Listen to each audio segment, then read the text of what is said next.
台南市的宫庙数量是全台湾上济上密集的城市，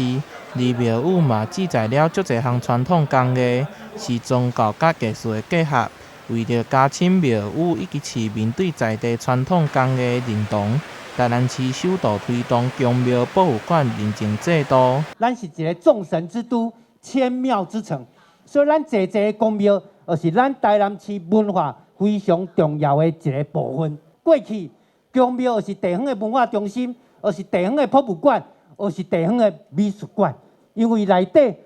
这些工艺品，拢非常的精彩。有当时也无时间，也唔知影讲要去欣赏遮，所以感觉非常无彩。所以市长要求文化局、参文处处紧来推设这个宫庙博物馆这个计划。其中，台湾首庙天坛大日支持，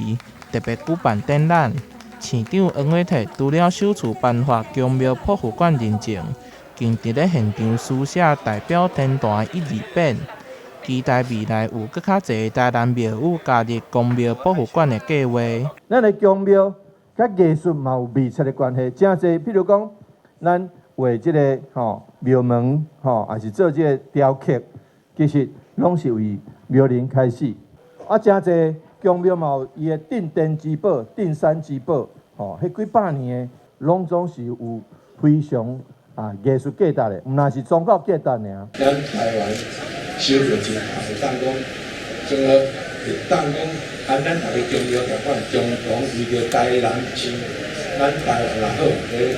宗教文化的艺术，大家进一步来迄个融合较好。借着即摆的计划，